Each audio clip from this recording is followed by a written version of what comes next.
Hey guys, welcome to government jobs Gyan YouTube channel. Guys, आज की इस वीडियो में हम बात करेंगे आरआरबी सेक्शन कंट्रोलर के new recruitment notification online form apply process के बारे में। जी हाँ दोस्तों, रेलवे रिक्रूटमेंट बोर्ड ने सेक्शन कंट्रोलर के 368 खाली पदों को भरने के लिए नोटिफिकेशन रिलीज कर दिया है। कैसे आप इस भर्ती में पार्टिसिपेट करने के लिए अपने फॉर्म अप्लाई कर सकते हो बिना कोई मिस्टेक किए हुए, इसकी पूरी जानकारी हम आपको स्टेप बाय स्टेप रजिस्ट्रेशन से लेकर प्रिंट तक इस वीडियो में देंगे। बस आपको इस वीडियो को स्किप के बिना शुरू से लेकर एंड तक देखना है। उसके बाद वीडियो पसंद आए तो इसे लाइक और शेयर कर दें। चैनल पर नए हो तो इसे सब्सक्राइब कर लें। साथ ही साथ आपको फॉर्म अप्लाई करते हुए जो जो भी प्रॉब्लम फेस हो रही है उन सभी का हल आपको इस वीडियो में मिल जाएगा। तो बिना कोई वक्त गंवाए चलिए शुरू करते हैं। आपको इस वीडियो के डिस्क्रिप्शन बॉक्स में हमारी वेबसाइट ind-sarkari-naukri.in के इस पेज का लिंक मिल जाएगा। यहाँ पर आपको इस भर्ती के रिगार्डिंग सभी डिटेल्स प्रोवाइड कर दी गई है। रेलवे रिक्रूटमेंट बोर्ड ने सेक्शन कंट्रोलर के 368 खाली पदों को भरने के लिए नोटिफिकेशन रिलीज कर दिया है। आप 15 सितंबर 2025 से 14 अक्टूबर 2025 तक अपने फॉर्म अप्लाई कर सकते हो। यहाँ पर ग्रेजुएट डिग्री धारक कैंडिडेट अप्लाई कर सकते हैं। 20 से 33 साल आपकी आयु सीमा रखी गई है। जनरल ओबीसी ईडब्ल्यूएस के लिए 500 रुपये फीस है, 400 ने रिफंड कर दी जाएगी। एससी एसटी पीडब्ल्यूडी और वुमेन कैंडिडेट के लिए 250 रुपये फीस है, पूरी की पूरी फीस उनकी रिफंड कर दी जाएगी। फीस आप ऑनलाइन मोड से जमा करा सकते हो। यहाँ पर आप ऑल इंडिया से ऑनलाइन मोड में अप्लाई कर सकते हो। सिलेक्शन आपका कंप्यूटर बेस्ड टेस्ट के आधार पर होगा। अप्लाई करने के लिए आपको इस पेज को नीचे स्क्रॉल डाउन करते हुए इंपोर्टेंट लिंक सेक्शन में आना है। ऑफिशियल नोटिफिकेशन पीडीएफ लिंक पर क्लिक करके इस भर्ती के नोटिफिकेशन को ओपन कर लेना है और इसमें से आपको पूरी डिटेल रीड कर लेनी है। यहाँ पर आपको सभी डिटेल्स प्रोवाइड कर दी गई है, जैसे कि क्या पोस्ट का नाम है, कितनी उसके लिए नंबर ऑफ वैकेंसीज है, कैसे आप अप्लाई कर सकते हो, कब से कब तक आप अप्लाई कर सकते हो, क्या आपका एलिजिबिलिटी क्राइटेरिया होना चाहिए। पूरी जानकारी आपको इस नोटिफिकेशन में दे दी गई है। आप सभी डिटेल्स यहाँ से रीड करें, उसके बाद अपने फॉर्म अप्लाई कर लें। फॉर्म अप्लाई करने के लिए भी आपको हमारी वेबसाइट के इसी पेज पर ही अप्लाई ऑनलाइन का लिंक दिया गया है। जैसे ही आप इस लिंक पर क्लिक करेंगे तो आपके सामने यहाँ पर आरआरबी का ये पोर्टल ओपन होगा। गाइस, यहाँ पर अगर आपने पहले से रजिस्ट्रेशन कर रखा है तो आपको यहाँ पर लॉगिन की स्टेप पर क्लिक करना है। उसके बाद आपके सामने यहाँ पर कुछ इस तरह से इंटरफेस ओपन होगा। यहाँ पर आने के बाद आपके पास दो ऑप्शन है जिनके थ्रू यहाँ पर आप लॉगिन कर सकते हो, लॉगिन विद आधार या फिर login with RRB account credential. आप अपनी चॉइस के अकॉर्डिंग यहाँ पर कोई भी ऑप्शन सेलेक्ट करें और उसके थ्रू यहाँ पर आप लॉगिन कर लें। लॉगिन विद आधार ऑप्शन अगर आप सिलेक्ट करते हैं तो फिर आपके सामने कुछ इस तरह से इंटरफेस ओपन होगा। उसके बाद यहाँ पर आपको अपना फ़ोन नंबर एंटर करना है और उसके बाद जनरेट आधार ओटीपी के ऑप्शन पर क्लिक कर देना है। फिर यहाँ पर आपके मोबाइल नंबर पर एक ओटीपी आएगा जिससे आपका आधार लिंक है। वो ओटीपी आपको यहाँ पर एंटर करना है। फिर I am not a robot के इस चेकबॉक्स को ओके करना है और लॉगिन के इस ऑप्शन पर क्लिक करते हुए आपको अपने डैशबोर्ड में लॉगिन कर लेना है। और अगर गाइस यहाँ पर आप सेकंड ऑप्शन का यूज करना चाहते हैं, आप login with RRB account credential के इस ऑप्शन पर क्लिक करते हैं तो आपके सामने कुछ इस तरह से इंटरफेस ओपन होगा। अब यहाँ पर आने के बाद आपको अपना मोबाइल नंबर या फिर ईमेल एड्रेस एंटर करना है, अपना पासवर्ड आपको एंटर करना है, I am not a robot के चेकबॉक्स को ओके करना है और फिर आपको यहाँ पर लॉगिन की स्टेप पर क्लिक करते हुए अपने डैशबोर्ड में लॉगिन कर लेना है। जैसे ही आप लॉगिन की स्टेप पर क्लिक करेंगे आपके सामने एक और पॉपअप शो होगा। वहाँ पर आपको दो ऑप्शन दिए जाएंगे, आप ओटीपी अपनी ईमेल पर चाहते हैं या फिर मोबाइल नंबर पर। आप किसी भी ऑप्शन का यूज करते हुए ओटीपी मंगाएं और उसे वेरीफाई करते हुए आप अपने डैशबोर्ड में लॉगिन कर लें। और गाइस, यहाँ पर अगर आप आरआरबी की किसी भी भर्ती के लिए फर्स्ट टाइम अप्लाई करने जा रहे हो तो सबसे पहले यहाँ पर आपको अपना अकाउंट क्रिएट करना होगा। उसके लिए आपको क्रिएट एन अकाउंट के इस ऑप्शन पर क्लिक करना है। फिर यहाँ पर आपके सामने कुछ इस तरह से इंटरफेस ओपन होगा। यहाँ पर आपको बताया गया है कि अगर आपने 2024 या फिर 25 में आरआरबी की भर्ती के लिए अप्लाई कर रखा है तो फिर यहाँ पर आपको रजिस्ट्रेशन की जरूरत नहीं है। अदरवाइज यहाँ पर आपको रजिस्ट्रेशन करना होगा। तो यहाँ पर आप ओके करें और यहाँ पर अब आप अपनी बेसिक डिटेल्स प्रोवाइड करते हुए अपना रजिस्ट्रेशन कंप्लीट कर लें। सबसे पहले यहाँ पर आपको अपनी नेशनलिटी सेलेक्ट करनी है। उसके बाद यहाँ पर आपको अपनी पर्सनल इन्फॉर्मेशन देनी है। यहाँ पर आपको सबसे पहले अपना फुल नेम एंटर करना है, उसे रिटाइप करके कंफर्म कर लेना है। उसके बाद आपसे पूछा गया कि क्या आपने कभी अपना नाम चेंज किया है। अगर किया है तो आप येस ऑप्शन सेलेक्ट करेंगे और फिर यहाँ पर आप जब आपके डॉक्यूमेंट वेरीफाई होंगे उस समय आपको गैजेटेड नोटिफिकेशन या फिर रिलीवेंट लीगल डॉक्यूमेंट शो करना होगा अब आपके नाम चेंज का। और अगर आपने कभी नाम चेंज नहीं किया है तो सिंपली यहाँ पर आपको नो ऑप्शन सेलेक्ट करना है। उसके बाद यहाँ पर आपको अपनी डेट ऑफ बर्थ सेलेक्ट करनी है। आपको इस कैलेंडर में से अपनी डेट ऑफ बर्थ सेलेक्ट कर लेनी है। फिर यहाँ पर आपको अपनी डेट ऑफ बर्थ टाइप करनी है DDMMYY फॉर्मेट में। यहाँ पर आपको पहले डे एंटर करना है, फिर आपको स्लैश मंथ एंटर करना है, फिर स्लैश देके आपको अपना ईयर यहाँ पर एंटर कर देना है। आपकी 10वीं की मार्कशीट के अकॉर्डिंग यहाँ पर आपकी डेट ऑफ बर्थ होनी चाहिए। उसके बाद यहाँ पर आपको अपना जेंडर सेलेक्ट करना है, उसे दोबारा से रीसेलेक्ट करना है कंफर्मेशन के लिए। फिर आपको अपने फादर का नाम यहाँ पर एंटर करना है, उसे भी रीटाइप कर देना है। मदर का नाम एंटर करना है, उसे भी रीटाइप कर देना है। उसके बाद यहाँ पर आपको अपनी कॉन्टैक्ट डिटेल देनी है। यहाँ पर आपको कॉन्टैक्ट डिटेल में सबसे पहले आपको अपना ईमेल एड्रेस एंटर करना है, फिर आपको अपना मोबाइल नंबर एंटर करना है और उनके बाद आपको जनरेट ईमेल ओटीपी और जनरेट मोबाइल ओटीपी के ऑप्शन पर क्लिक करना है। उसके बाद आपके ईमेल एड्रेस और मोबाइल नंबर पर 6 डिजिट के 2 ओटीपी आएंगे। वो ओटीपी आपको यहाँ पर एंटर करके अपना मोबाइल नंबर और ईमेल आईडी को वेरीफाई कर लेना है। उसके बाद गाइज यहाँ पर आपको अपना वेरिफिकेशन करना है। वेरिफिकेशन के लिए यहाँ पर आपके पास 3 ऑप्शन है। आप यहाँ पर डिजी लॉकर के थ्रू अपना वेरिफिकेशन कर सकते हैं, या फिर गाइज यहाँ पर आप आधार कार्ड के थ्रू अपना वेरिफिकेशन कर सकते हैं, या फिर आपके पास अगर आधार भी नहीं है तो उसके थ्रू भी आप यहाँ पर अपना वेरिफिकेशन कर सकते हैं अपने पैन नंबर की डिटेल प्रोवाइड कराते हुए। तो यहाँ पर हम आपको तीनों ऑप्शंस के बारे में बताएंगे 1 बाय 1 करके। तो यहाँ पर अगर आप ऑप्शन सेलेक्ट करते हैं वेरिफिकेशन थ्रू डिजी लॉकर, तो आपको यहाँ पर वेरिफिकेशन थ्रू डिजी लॉकर के इस ऑप्शन पर क्लिक करना है। फिर यहाँ पर आपको आई कंफर्म के चेकबॉक्स को ओके करना है और उसके बाद गाइज आपको वेरीफाई के इस ऑप्शन पर क्लिक कर देना है। नेक्स्ट आपके सामने डिजी लॉकर का इंटरफेस ओपन हो जाएगा। यहाँ पर आने के बाद गाइज आपको अपना आधार नंबर एंटर करना है, ये कैप्चा कोड आपको यहाँ पर एंटर करना है और उसके बाद फिर आपको नेक्स्ट के इस ऑप्शन पर क्लिक कर देना है। फिर आपके रजिस्टर्ड मोबाइल नंबर पर जिससे आपका आधार अटैच है यानी कि लिंक है, उस पर एक ओटीपी आएगा। वो ओटीपी आपको यहाँ पर एंटर करना है और फिर आपको दोबारा से कंटिन्यू के इस ऑप्शन पर क्लिक कर देना है। नेक्स्ट यहाँ पर आपको अपना 6 डिजिट का डिजी लॉकर का सिक्योरिटी पिन एंटर करना है और अगर आप भूल चुके हो तो यहाँ पर आप फॉरगेट सिक्योरिटी पिन के ऑप्शन पर क्लिक करें और अपना सिक्योरिटी पिन यहाँ पर गेट कर ले। गाइड यहाँ पर अगर आपने रजिस्ट्रेशन कर रखा है तो आपको यहाँ पर अपना 6 डिजिट का डिजी लॉकर का सिक्योरिटी पिन एंटर करना है और अगर आपने रजिस्ट्रेशन नहीं कर रखा है तो आपको डिजी लॉकर की वेबसाइट को ओपन कर लेना है और वहां पर अपना अकाउंट आपको रजिस्टर कर लेना है, अकाउंट क्रिएट कर लेना है। इस तरह से अपना पिन यहाँ पर एंटर करने के बाद फिर आपको कंटिन्यू के ऑप्शन पर ही क्लिक करना है। नेक्स्ट आपके सामने आपका डिजी लॉकर अकाउंट कुछ इस तरह से शो होगा। अब यहाँ पर आने के बाद गाइज आपको अलाउ के इस ऑप्शन पर क्लिक करना है। इस तरह से यहाँ पर आपका डिजी लॉकर अकाउंट के थ्रू आपका वेरिफिकेशन कंप्लीट हो जाएगा और आपको आरआरबी के इसी इंटरफेस पर रिडायरेक्ट कर दिया जाएगा। नेक्स्ट ऑप्शन यहाँ पर वेरिफिकेशन का है आधार कार्ड के थ्रू। गाइज अगर यहाँ पर आप वेरिफिकेशन थ्रू आधार कार्ड ऑप्शन सेलेक्ट करते हैं तो फिर आपके सामने यहाँ पर कुछ इस तरह से इंटरफेस शो होगा। यहाँ पर आने के बाद आपको अपना आधार कार्ड नंबर एंटर करना है। उसके बाद आपको जनरेट आधार ओटीपी के ऑप्शन पर क्लिक करना है। आपके मोबाइल नंबर पर जिससे आपका आधार लिंक है उस पर एक ओटीपी आएगा 6 डिजिट का, वो ओटीपी आपको यहाँ पर एंटर करना है और फिर आपको यहाँ पर वेरीफाई के इस ऑप्शन पर क्लिक करते हुए आपको अपना आधार वेरीफाई कर लेना है। यहाँ पर आपके लिए सबसे बेस्ट ऑप्शन आधार कार्ड का ही रहेगा, क्योंकि यहाँ पर आगे भी आपको आपके आधार की जरूरत पड़ेगी एग्जाम टाइम के दौरान, वहां पर भी आपको अपना आधार कार्ड शो करना होगा। तो यहाँ पर हम आपको सजेस्ट करेंगे आप यहाँ पर अपना वेरिफिकेशन आधार के थ्रू कर लें। ये आपके लिए सबसे बेस्ट ऑप्शन है। आरआरबी की भर्ती में यहाँ पर आधार मस्ट कर दिया गया है। तो यहाँ पर अब उसके बाद एक और ऑप्शन है, अगर आप करना चाहे तो यहाँ पर आपका थर्ड ऑप्शन है I do not have Aadhaar card. आपको इस ऑप्शन पर क्लिक करना है। उसके बाद गाइड आपके सामने कुछ ये पॉपअप शो होगा। यहाँ पर आपको दोबारा से I do not have Aadhaar card के ऑप्शन पर क्लिक करना है। उसके बाद यहाँ पर आपके सामने कुछ इस तरह से इंटरफेस शो होगा। आप यहाँ पर इस चेकबॉक्स को ओके करें। उसके बाद यहाँ पर आप अपनी कोई वैलिड प्रूफ आईडी सिलेक्ट करें। पैन कार्ड यहाँ पर केवल आपको ऑप्शन दिया गया है। उसके बाद यहाँ पर आपका जो नाम पैन पर आधारित है वो नाम यहाँ पर आप एंटर करें। अपनी डेट ऑफ बर्थ इस कैलेंडर में से सिलेक्ट करें। अपना पैन नंबर यहाँ पर आप एंटर करें। उसके बाद किस अथॉरिटी ने आपको इशू किया है उसका नाम आपको देना है। प्लेस ऑफ इशू यहाँ पर आपको देना है और उसके बाद फिर आपको प्रोसीड के ऑप्शन पर क्लिक करके इस थर्ड ऑप्शन के थ्रू भी आप अपना वेरिफिकेशन यहाँ पर कंप्लीट कर सकते हो। तो इनमें से आपको कोई भी ऑप्शन यूज करते हुए अपना वेरिफिकेशन कर लेना है, ये मस्ट है। ये पूरी वेरिफिकेशन की प्रोसेस हमने आपको बता दी है, इनमें से किसी का भी यूज करते हुए आप अपना वेरिफिकेशन कर सकते हैं। हम आपको एक बार फिर से बता दें, आप यहाँ पर आधार कार्ड के थ्रू अपना वेरिफिकेशन करें, आपके लिए बेस्ट रहेगा। तो यहाँ पर किसी भी ऑप्शन के थ्रू वेरिफिकेशन करने के बाद आपको इस चेकबॉक्स को ओके करना है, I confirm that I am 18 year old या फिर ओल्डर, यानी कि मेरी आयु यहाँ पर 18 साल हो चुकी है या फिर इससे अधिक।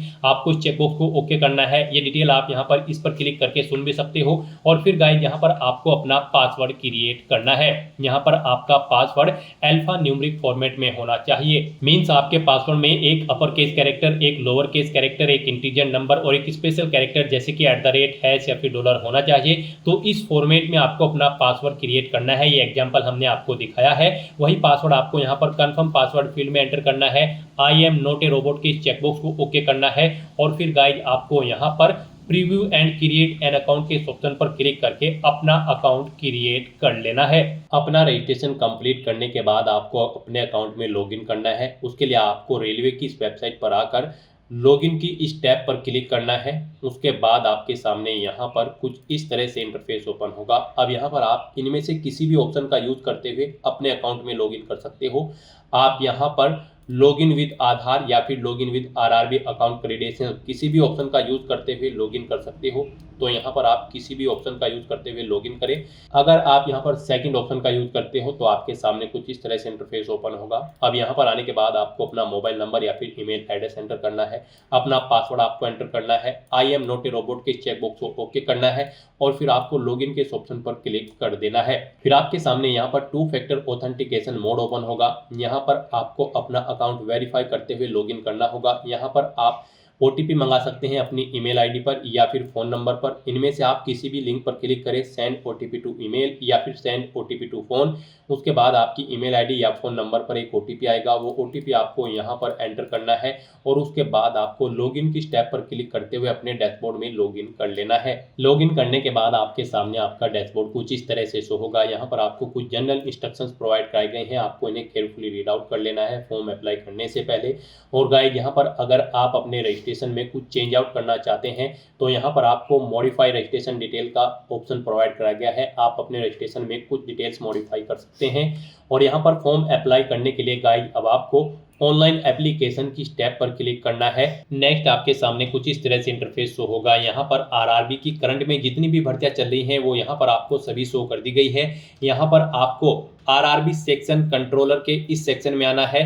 और गाइस यहाँ पर सबसे पहले आपको अपना बोर्ड सेलेक्ट करना है। आप जिस बोर्ड के लिए अप्लाई करना चाहते हैं उसके बाद आप इन चेकबॉक्सेस को ओके करें और फिर नेक्स्ट के इस ऑप्शन पर क्लिक कर दें। फिर आपके सामने यहाँ पर कुछ इस तरह से इंटरफेस ओपन होगा। यहाँ पर आपकी कुछ डिटेल आपको आपकी ऑटोमेटिकली फिर मिल जाएगी जो कि आपके रजिस्ट्रेशन से फेच कर ली गई है। अब यहाँ पर आपको अपना मैरिटल स्टेटस सेलेक्ट करना है। आप मैरिड हो या फिर अनमैरिड। अपना रिलीजन आपको सिलेक्ट कर लेना है। अपनी मातृभाषा आपको सिलेक्ट करनी है। फिर यहाँ पर आपको सिलेक्ट करना है कि आप किस लैंग्वेज में अपना एग्जाम चाहते हैं, हिंदी या फिर इंग्लिश में। उसके बाद आपकी बॉडी पर कोई कट या तिल का निशान है तो उस पैलेस का नाम यहाँ पर एंटर करें। फिर एक और पैलेस का नाम यहाँ पर ऐसे ही एंटर करें। और अगर आपकी बॉडी पर कहीं कोई कट या तिल का निशान नहीं है तो फिर यहाँ पर आप नो मार्क एंटर कर देंगे। उसके बाद आपको इस पेज को नीचे स्क्रॉल डाउन करना है। फिर यहाँ पर आपको अपनी कम्युनिटी सेलेक्ट करनी है। आप जिस कम्युनिटी से बिलोंग करते हैं, अगर आप रीजनल कैटेगरी से बिलोंग करते हैं तो यहाँ पर आपको अपनी कास्ट का नाम देना है, अपना कम्युनिटी सर्टिफिकेट नंबर देना है, किस अथॉरिटी ने आपको इशू किया है वो आपको सिलेक्ट कर लेना है, किस डेट को इशू हुआ है वो डेट आपको सिलेक्ट करनी है, क्या यहाँ पर आप फ्री ट्रेवल पास चाहते हैं एग्जाम के लिए, उसके लिए आप येस या नो ऑप्शन सेलेक्ट करें। और उसके बाद यहाँ पर आपको आपका प्रेजेंट एड्रेस एंटर करना है, फिर अपना परमानेंट एड्रेस आपको एंटर करना है। और अगर आपका परमानेंट एड्रेस आपके प्रेजेंट एड्रेस के अकॉर्डिंग सेम है तो आप इस चेकबॉक्स को ओके कर देंगे। ऑटोमेटिकली आपका परमानेंट एड्रेस आपके प्रेजेंट एड्रेस के अकॉर्डिंग यहाँ पर फिल हो जाएगा। इस तरह से अपनी डिटेल फिल करने के बाद फिर गाइस आपको यहाँ पर सेव के इस ऑप्शन पर क्लिक करना है, अपनी सभी डिटेल्स को सेव कर देना है और उसके बाद नेक्स्ट के इस ऑप्शन पर क्लिक कर देना है। नेक्स्ट आपको अपनी कुछ अदर डिटेल्स प्रोवाइड करनी है। यहाँ पर आपसे पूछा गया कि क्या आप एक सर्विसमैन हैं, अगर हैं तो आप यस करेंगे। और फिर यहाँ पर आप सिलेक्ट करेंगे आप आर्मी में थे, नेवी में या फिर एयरफोर्स में, अपनी रैंक देंगे, डेट ऑफ एंट्री देंगे और यहाँ पर अगर अभी भी आप जॉब कर रहे हैं तो बताएंगे और इनके अकॉर्डिंग यहाँ पर आपकी लेंथ सर्विस की लेंथ कैलकुलेट करके आपको शो कर दी जाएगी इन डेट्स के अकॉर्डिंग। और अगर आप ये एक सर्विसमैन नहीं है तो आप नो ऑप्शन सेलेक्ट करें। फिर आपसे पूछा गया कि क्या आप PWBD कैंडिडेट हैं, अगर हैं तो आप येस करेंगे। अपनी डिसेबिलिटी की कैटेगरी सेलेक्ट करेंगे, डिसेबिलिटी फिर सब डिसेबिलिटी आप सेलेक्ट करेंगे, परसेंटेज देंगे डिसेबिलिटी की कितनी परसेंटेज है, PWBD सर्टिफिकेट का नंबर देंगे, कब इशू हुआ है आपको सर्टिफिकेट वो डेट आप सेलेक्ट करेंगे, UDID नंबर यहाँ पर आप एंटर करेंगे। और अगर आप PWBD कैंडिडेट नहीं है तो आप यहाँ पर नो ऑप्शन सेलेक्ट करें। फिर आपको आगे की डिटेल नहीं देनी होगी। फिर आपसे पूछा गया कि क्या आप इकोनॉमिकली बैकवर्ड क्लास से बिलोंग करते हैं, अगर करते हैं तो यस करें, I understand and I agree के इस ऑप्शन पर क्लिक करें और फिर उसकी डिटेल दें। टाइप ऑफ डॉक्यूमेंट, किस तरह का आपके पास डॉक्यूमेंट है, EBC डिटेल देने के लिए, EBC सर्टिफिकेट है या फिर BPL कार्ड है या फिर इज्जत MST इशूड बाय रेलवे है, तो आप अपने अकॉर्डिंग ऑप्शन सेलेक्ट करें। किस अथॉरिटी ने इशू कराया है वो आप सेलेक्ट करें, सर्टिफिकेट नंबर दे, कब इशू हुआ है वो डेट आप सेलेक्ट कर लें अपनी EBC सर्टिफिकेट की। और अगर आप यहाँ पर EBC कैंडिडेट नहीं है, इकोनॉमिकली बैकवर्ड क्लास से नहीं है, तो आप सिंपली नो ऑप्शन सेलेक्ट करेंगे। फिर आगे की डिटेल आपको नहीं देनी होगी।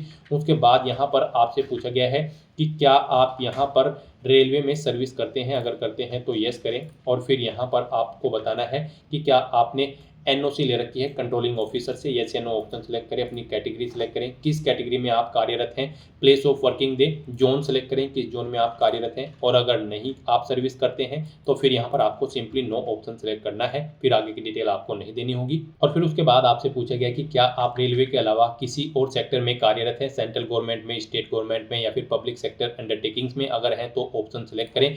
और फिर यहाँ पर आप उनकी डिटेल प्रोवाइड कराएं, जैसे कि ऑर्गेनाइजेशन का नाम, कब से आपने जॉब स्टार्ट की है, क्या आप फिलहाल भी वर्क कर रहे हैं, यहाँ पर आपको डिटेल देनी होगी। और अगर नहीं है आप कहीं पर भी कार्यरत तो सिंपली यहाँ पर आप नॉट एप्लीकेबल ऑप्शन सेलेक्ट करेंगे। आगे की डिटेल फिर आपको नहीं देनी होगी। फिर यहाँ पर आपको अपनी बैंक डिटेल देनी है फीस रिफंड के लिए। यहाँ पर सबसे पहले आपको अकाउंट होल्डर का नाम देना है, फिर आपको यहाँ पर बैंक अकाउंट नंबर अपना देना है। उसके बाद यहाँ पर आपको फीस कंफर्म के लिए बैंक अकाउंट नंबर एक बार फिर से एंटर करना होगा। उसके बाद आपको अपने बैंक का FSC कोड यहाँ पर एंटर करना है और कंफर्म के इस ऑप्शन पर क्लिक करना है। इसके अकॉर्डिंग यहाँ पर आपके बैंक का नाम और एड्रेस ऑटोमेटिकली फैच कर लिया जाएगा। इस तरह से अपनी सभी डिटेल्स यहाँ पर प्रोवाइड करने के बाद फिर आपको सेव के इस ऑप्शन पर क्लिक करके अपनी सभी डिटेल्स सेव कर देनी है।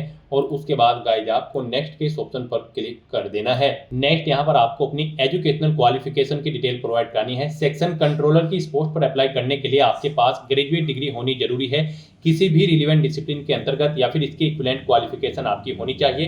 तो यहाँ पर अब आपको अपनी क्वालिफिकेशन की डिटेल प्रोवाइड करनी है। सबसे पहले यहाँ पर आपको अपनी 10वीं क्लास की डिटेल देनी होगी। उसके लिए आपको इस पेंसिल के ऑप्शन पर क्लिक करना है। फिर यहाँ पर आपको अपना स्टेट सिलेक्ट करना है, जिस स्टेट से आपने अपनी 10वीं क्लास पास आउट की है। अपना डिस्ट्रिक्ट आपको सिलेक्ट करना है, बोर्ड का नाम देना है, पासिंग डेट यहाँ पर आपको सिलेक्ट करनी है। इस कैलेंडर के ऑप्शन पर क्लिक करने के बाद अपनी 10वीं क्लास का रोल नंबर आपको एंटर करना है और 10वीं क्लास का जो सर्टिफिकेट है उसका सीरियल नंबर यहाँ पर आपको एंटर कर देना है। इस तरह से यहाँ पर आपको अपनी 10वीं क्लास की डिटेल प्रोवाइड कर देनी है। फिर आपको यहाँ पर अपडेट के ऑप्शन पर क्लिक करके अपनी डिटेल यहाँ पर ऐड कर देनी है। 10वीं क्लास की डिटेल प्रोवाइड करने के बाद गाइज फिर यहाँ पर आपको अपनी बैचलर डिग्री, ग्रेजुएट डिग्री की डिटेल प्रोवाइड करनी होगी। यहाँ पर आप क्वालिफिकेशन में बैचलर डिग्री ऑप्शन सेलेक्ट करें और यहाँ पर आप अपनी बैचलर डिग्री की डिटेल प्रोवाइड कराएं। सबसे पहले आप डिसिप्लिन या फिर सब्जेक्ट सेलेक्ट करें बैचलर डिग्री। फिर यहाँ पर आपको बताना है किस कोर्स में आपने अपनी बैचलर डिग्री कंप्लीट की है, BA, BCom, BSc, BE, BTech। उसके बाद आपको स्टेट सेलेक्ट करना है।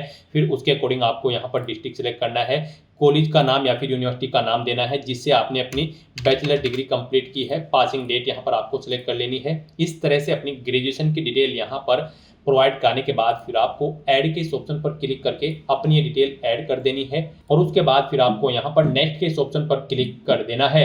नेक्स्ट यहाँ पर आपको अपना फोटो और सिग्नेचर अपलोड करने हैं। यहाँ पर आपको फोटो कैप्चर करने के लिए 2 ऑप्शन दिए गए हैं। आप यहाँ पर डायरेक्टली कैप्चर लाइव इमेज के ऑप्शन पर क्लिक करें, अपने वेब कैमरा के थ्रू अपना लाइव फोटो कैप्चर कर लें, या फिर आप यहाँ पर capture live image from mobile के ऑप्शन पर क्लिक करें। आपके सामने यहाँ पर एक QR कोड शो होगा। इस QR कोड को आप अपने मोबाइल फोन से स्कैन करें। अपने मोबाइल फोन में आपने जो भी यहाँ पर QR कोड स्कैनर इंस्टॉल किया हुआ है उसके थ्रू आप इसे स्कैन करें। उसके बाद आपके मोबाइल फोन में आपको अपना RRB का अकाउंट लॉगिन करना होगा। अपने लॉगिन की डिटेल प्रोवाइड करते हुए आपको अपने डैशबोर्ड में लॉगिन कर लेना है और फिर वहां से आपको अपना फोटो लाइव कैप्चर करना है।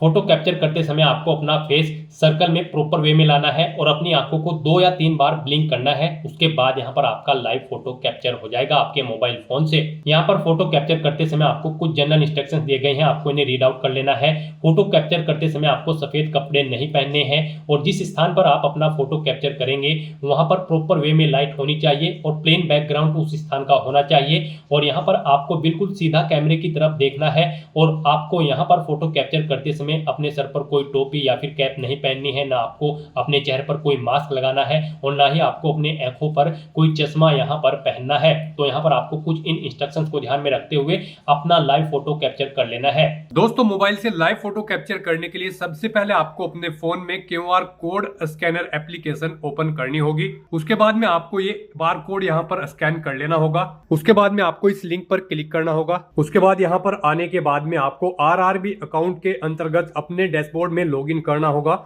लॉगिन करने के लिए आप आधार से लॉगिन कर सकते हो या फिर RRB अकाउंट के थ्रू लॉगिन कर सकते हो। जैसे कि हम आपको RRB अकाउंट के थ्रू लॉगिन करके दिखा रहे हैं। सबसे पहले आपको यहाँ पर अपना ईमेल एड्रेस एंटर करना होगा, पासवर्ड आपको एंटर करना होगा और इस चेक बॉक्स को ओके करना होगा और यहाँ पर लॉगिन की स्टेप पर क्लिक करके अपने डैशबोर्ड में लॉगिन कर लेना होगा। लॉगिन करने के लिए आपको ईमेल आईडी या फिर मोबाइल फोन पर एक OTP सेंड करना होगा। उसके लिए आपको यहाँ पर इस लिंक पर क्लिक करना होगा। OTP एंटर करने के बाद में आपको लॉगिन की स्टेप पर क्लिक करना होगा। लॉगिन करने के बाद में आपके सामने कुछ इस तरह से इंटरफेस ओपन हो जाएगा। यहाँ पर आकर आपको इस पेज को स्क्रॉल डाउन करना होगा और यहाँ पर आप देख सकते हो capture live image. Live photo capture करने के लिए आपको इस टैब पर क्लिक करना होगा और अपना लाइव फोटो कैप्चर कर लेना होगा। फोटो कैप्चर करने के लिए आपको अपना फेस इस सर्कल के अंतर्गत लाना होगा और अपनी आंखों को यहाँ पर ब्लिंक करना होगा वेरिफिकेशन के लिए और उसके बाद में कैप्चर के इस टैब पर क्लिक करके अपना लाइव फोटो कैप्चर कर लेना होगा। तो इस तरह से आपका लाइव फोटो कैप्चर हो जाएगा और उसके बाद में आपको सेव की टैब पर क्लिक करके अपना लाइव फोटो जो आपने कैप्चर किया है उसको सेव कर देना होगा। उसके बाद गाइस यहाँ पर आपको अपने सिग्नेचर अपलोड करने हैं। सिग्नेचर यहाँ पर आपके JPG या फिर JPEG फॉर्मेट में होने चाहिए। सिग्नेचर की विड्थ आपकी 140 पिक्सल होनी चाहिए, हाइट 60 पिक्सल होनी चाहिए। सिग्नेचर यहाँ पर आपको एक ब्लैंक इंक पेन से व्हाइट पेपर पर करने हैं। यहाँ पर आपको एक बॉक्स क्रिएट करना है जिसकी विड्थ 140 पिक्सल होनी चाहिए और हाइट उसकी 60 पिक्सल होनी चाहिए। उसमें आपको अपने सिग्नेचर यहाँ पर करके अपलोड करने हैं। साइज आपके सिग्नेचर की फाइल का 30 KB से 49 KB के बीच में होना चाहिए और अगर आप अपने सिग्नेचर का साइज कम या ज्यादा करना चाहते हैं तो आप गूगल पर जाएं, इमेज रिसाइज टाइप करें, मल्टीपल ऑनलाइन वेबसाइट ओपन होंगी, उनमें से कोई भी वेबसाइट ओपन करें, वहां पर आप अपने सिग्नेचर की फाइल को अपलोड करें और अपनी नीड के अकॉर्डिंग आप उसका साइज सेट करके फिर उसे वहां से डाउनलोड करके अपलोड कर दें। तो यहाँ पर आपको ब्राउज के ऑप्शन पर क्लिक करना है, फाइल को सिलेक्ट कर लेना है और अपने सिग्नेचर की फाइल को यहाँ पर अपलोड कर देना है। तो इस तरह से यहाँ पर आपका लाइव फोटो कैप्चर हो जाएगा और सिग्नेचर आपके अपलोड हो जाएंगे। उसके बाद आपको इस पेज को नीचे स्क्रॉल डाउन करना है और फिर गाइज आपको सेव के ऑप्शन पर क्लिक करके अपना फोटो सिग्नेचर यहाँ पर सेव कर देने हैं और उसके बाद फिर आपको नेक्स्ट के ऑप्शन पर क्लिक कर देना है। नेक्स्ट यहाँ पर आपको अपने जोन सेलेक्ट करने हैं। यहाँ पर आपको आपके बोर्ड के अकॉर्डिंग जोन शो कर दी गई हैं। अब यहाँ पर आप जिस जोन को फर्स्ट नंबर पर प्रेफरेंस देना चाहते हैं उसे यहाँ पर आप फर्स्ट नंबर पर सिलेक्ट करेंगे। जिसे सेकंड नंबर पर प्रेफरेंस देना चाहते हैं उसे आप सेकंड नंबर पर यहाँ पर सिलेक्ट करेंगे। आपके बोर्ड के अकॉर्डिंग, जिस बोर्ड के लिए आपने फॉर्म अप्लाई की है उसके अकॉर्डिंग यहाँ पर आपको जोन्स की लिस्ट शो कर दी जाएगी। तो यहाँ पर आप प्लस के ऑप्शन पर क्लिक करके अपनी चॉइस के अकॉर्डिंग जिसे फर्स्ट नंबर पर रखना चाहते हैं उसे फर्स्ट नंबर पर सिलेक्ट करें, जिसे सेकंड नंबर पर रखना चाहते हैं उसे सेकंड नंबर पर सिलेक्ट करके यहाँ पर अपनी जोन प्रेफरेंस दे दें। उसके बाद आप इस पेज को नीचे स्क्रॉल डाउन करें, फिर आपको इस चेकबॉक्स को ओके करना है। डिक्लेरेशन सेक्शन में आना है, I have be declare that, इस चेकबॉक्स को ओके करना है। यहाँ पर अपना पहले सेंटर करना है और उसके बाद गाइज आपको यहाँ पर सेव के ऑप्शन पर क्लिक करके अपनी डिटेल सेव कर देनी है और उसके बाद फिर आपको यहाँ पर प्रीव्यू एप्लीकेशन के ऑप्शन पर क्लिक कर देना है। फिर यहाँ पर आपको आपके एप्लीकेशन फॉर्म का पूरा प्रीव्यू शो कर दिया गया है। आपको सभी डिटेल्स केयरफुली चेकआउट करनी है, पेज को नीचे स्क्रॉल डाउन करना है, इस चेकबॉक्स को ओके करना है। कहीं पर कोई मिस्टेक है तो आप एडिट के इस ऑप्शन पर क्लिक करके एडिट कर सकते हैं, नहीं तो यहाँ पर बस गाइड अब आपको सबमिट के इस ऑप्शन पर क्लिक कर देना है। नेक्स्ट यहाँ पर आपको अपना फीस पेमेंट करना है। यहाँ पर आपको आपकी कैटेगरी के अकॉर्डिंग एप्लीकेशन फीस का अमाउंट शो कर दिया जाएगा। रिजर्व कैटेगरी कैंडिडेट के लिए यहाँ पर 250 रुपये फीस है और अनरिजर्व कैटेगरी कैंडिडेट के लिए 500 रुपये फीस है। इसमें से इनको 400 रुपये फीस रिफंड कर दी जाएगी और रिजर्व कैटेगरी कैंडिडेट की सभी फीस यहाँ पर आपको रिफंड कर दी जाएगी। लेकिन यहाँ पर फॉर्म कंफर्मेशन के लिए आपको अभी अपना अपना फीस पेमेंट करना है तो उसके लिए गाइस यहाँ पर अब आपको पे विद SBI ई पे के इस ऑप्शन पर क्लिक करना है और प्रोसीड करते हुए आपको यहाँ पर फीस पेमेंट के इस इंटरफेस पर आ जाना है। यहाँ पर आप debit card, credit card, net banking, UPI या फिर वॉलेट के माध्यम से अपना फीस पेमेंट कर सकते हो। यूपीआई यहाँ पर आपके लिए सबसे बेस्ट और इजी ऑप्शन रहेगा। आप यूपीआई के इस ऑप्शन पर क्लिक करें। यूपीआई में भी फीस पेमेंट करने के लिए आपके पास दो ऑप्शन है। आप अपनी यूपीआई आईडी एंटर करें, वैलिडेट यूपीआई आईडी के ऑप्शन पर क्लिक करते हुए अपना फीस पेमेंट कर दें, या फिर गाइस यहाँ पर आप यूपीआई क्यूआर के इस ऑप्शन पर क्लिक करें, फिर यहाँ पर पे नाउ के ऑप्शन पर क्लिक करें। ये क्यूआर कोड आप अपने यूपीआई एप्लीकेशन से स्कैन करें और अपना फीस पेमेंट कर दें। सक्सेसफुली फीस पेमेंट करने के बाद यहाँ पर आपके एप्लीकेशन फॉर्म की सभी टास्क कंप्लीट हो जाएगी और आपका फॉर्म सबमिट हो जाएगा। उसके बाद आपको अपने एप्लीकेशन फॉर्म का एक हार्ड कॉपी प्रिंट आउट ले लेना है फ्यूचर यूज के लिए, फ्यूचर रेफरेंस के लिए, और फिर आप अपने डैशबोर्ड में भी जाकर चेकआउट कर सकते हो कि आपका फॉर्म सक्सेसफुली सबमिट हो चुका है या फिर नहीं। तो दोस्तों ऐसे आप आरआरबी सेक्शन कंट्रोलर के 368 खाली पदों को भरने के लिए अपने फॉर्म अप्लाई कर सकते हो बिना कोई मिस्टेक किए हुए। आज की इस वीडियो में बस इतना ही। आई होप ये वीडियो आपको पसंद आई होगी। अगर पसंद आई हो तो इसे लाइक और शेयर करें, चैनल पर नए हो तो इसे सब्सक्राइब कर लें। Thanks for watching.